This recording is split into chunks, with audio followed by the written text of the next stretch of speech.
नमस्कार दोस्तों। तो भाई देखिए, आज मैं आपको दिखाने वाली हूँ जो मेरे गार्डन के परमानेंट ऐसे प्लांट हैं कि जो बहुत कम केयर में चलते हैं और फूल खूब खिलते हैं।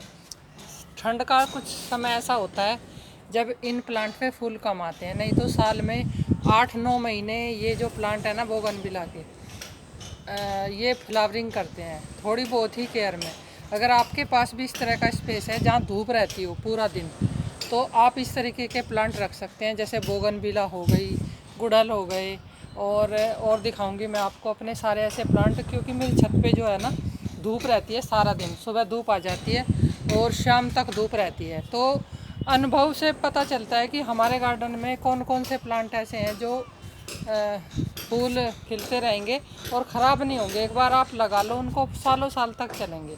अब जितना भी आप देख रहे हैं मेरा ये गार्डन, ये देखिए 4 से 5 साल पहले मैंने शुरू किया था इसमें प्लांट लगाने, और धीरे धीरे करके कुछ कलम से बन जाते हैं, कुछ कई बार ख़रीद भी लेते हैं, और कुछ ऐसे प्लांट हैं कि एक से ही अनेक तैयार हो जाते हैं अपने आप ही, हमें ज़्यादा खर्च करने की ज़रूरत नहीं पड़ती।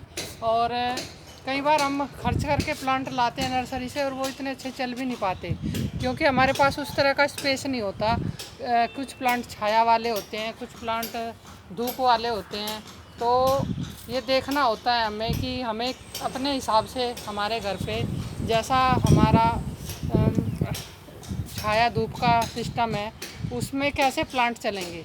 तो उस तरीके से प्लांट आप रखेंगे ना, तो आपको बहुत कम केयर में प्लांट तैयार होते रहेंगे। तो देखिए मेरी छत पे जैसे मैंने बताया धूप इतनी रहती है सारा दिन, अब सुबह आ जाती है शाम तक धूप रहेगी।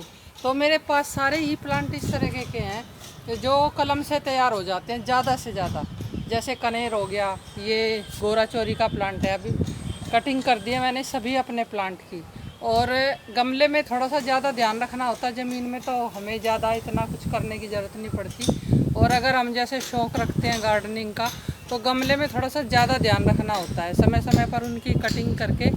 और फिर देखिए नई ग्रोथ आ जाती है, पुराने पत्ते निकल जाते हैं, और गमले में जो है ना बड़ा नहीं होता ज़्यादा प्लांट। अब ये जो प्लांट है कनेर का इतना बड़ा हो गया था, इसको मैंने थोड़ा छोटा किया है जिससे कि ये गमले में अच्छे से फ्लावरिंग कर सके।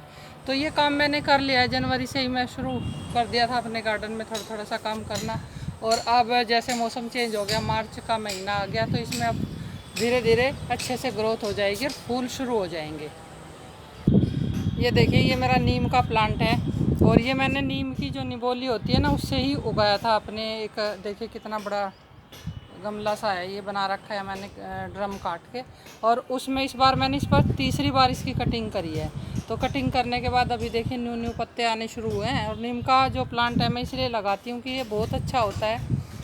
नीम का प्लांट बहुत ज़्यादा हम इसको यूज कर सकते हैं अपने डेली रूटीन में। सुबह इसके पत्ते खा सकते हैं, बालों में यूज कर सकते हैं, और दांत साफ़ करते हैं। तो बहुत सी बीमारियों से भी हमारा बचाव होता है। नीम का जो प्लांट है घर में रखना भी अच्छा होता है। देखो पहले पुराने घरों में, गांव में लोगों के जो आंगन होते थे, नीम का पेड़ रखना ज़्यादा अच्छा मानते थे लगाना। वो तो आजकल धीरे धीरे सभी कम हो गया है। तो गमले में ही हमें थोड़े से शौक़ पूरे करने होते हैं, सभी तरह के जो फ्लावर हैं वो रख के। तो देखिए ये सारे ही मेरे ऐसे परमानेंट फ्लावर हैं, अलग अलग कलर की बोगनविला है। और धीरे धीरे जैसे सीज़न चेंज होता है उस हिसाब से मैं अपने गार्डन को धीरे धीरे तैयार कर लेती हूँ। तो ये कुछ मेरे ऐसे वो हैं मोस रोज पोर्चुला का, जो मैंने कुछ तो ये अब लगाए हैं, और जो थोड़े से 15-20 दिन पहले लगाए थे, इनमें अच्छे से देखिए ग्रोथ शुरू हो गए हैं। अगर आपने नहीं लगाए हैं तो आप ये लगा सकते हैं। तो यही काम होता है गार्डन में, रेगुलर हमें कुछ ना कुछ करना होता है। किसी दिन थोड़ा काम कर लेते हैं, किसी दिन ज़्यादा काम कर लेते हैं।